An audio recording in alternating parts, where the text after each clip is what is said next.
In this video, we are going to review measures of variability. Measures of variability measure how spread out data is. The measures of variability that we are going to find are called the lower quartile, upper quartile, interquartile range, and range. And we're going to go over how to find each of these things. So we're going to use the given set of data to answer each of the questions. And the first question is to find the median. Now, the median is not a measure of variability, it's a measure of center. But we need to find the median to be able to find some of our different measures of variability. So the first thing you do to find the median is you take your data and you write it in size order. 11, 12, 12, 13, 13, 14, 15, 17, 18, 18, 21, and 26. Take the data you were given and write that data in size order. Now the median is a number in the middle. So I'm going to slowly go back and forth, checking off numbers off of each end. If I take two numbers from the left, I'll mark off two numbers on the right. I'm still nowhere near the center, so I'll do two more numbers on the left and two more numbers on the right. Now I have less numbers in the middle. I'll do one number on the left. I'll mark off one number on the right. If I'm left with only one number in the middle, then that one number is the median. But I have two numbers in the middle. So to find the median, I will add them together. 14 plus 15 is 29, and since there were two of them, I divide by 2, and the median is 14 and 5/10. The median cuts the data into two halves, a lower half and an upper half. Now we can do question 2, which says the data has been cut into two equal halves, the lower half and the upper half. Find the median of both halves.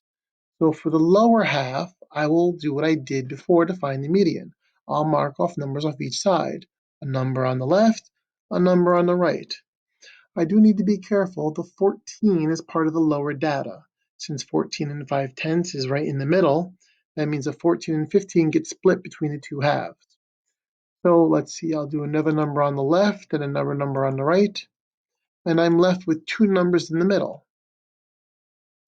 So those numbers are used to find the median of the lower data. I would add them up. 12 plus 13 is 25, and divide by 2 for 12 and a half. This 12 and a half, this lower median, is called the lower quartile, and it's our first measure of variability.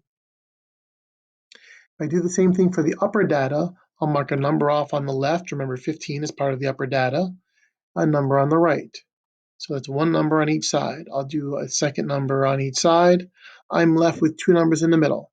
Now they're the same number. Since they're the same number, 18, I don't need to add them up and divide by 2. The average of 18 and 18 is just going to be 18, and that is the median of the upper data. It is called the upper quartile. So the lower quartile is also called Q1, the median is Q2, and the upper quartile is Q3. Now, the lower quartile and upper quartile are measures of variability. The median, Q2, is still a measure of center. Now that we have our lower quartile and our upper quartile, we can use them to find our interquartile range. Range is the distance between the largest and smallest number in the data.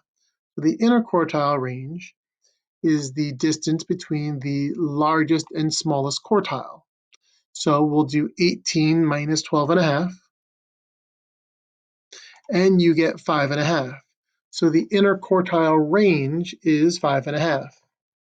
The last question for our last measure of variability is find the range of the data. To do that, we would take our largest number, 26, minus our smallest number, 11, and we get a range of 15. So there we have our four measures of variability. We have our lower quartile and our upper quartile. We have our interquartile range and our range.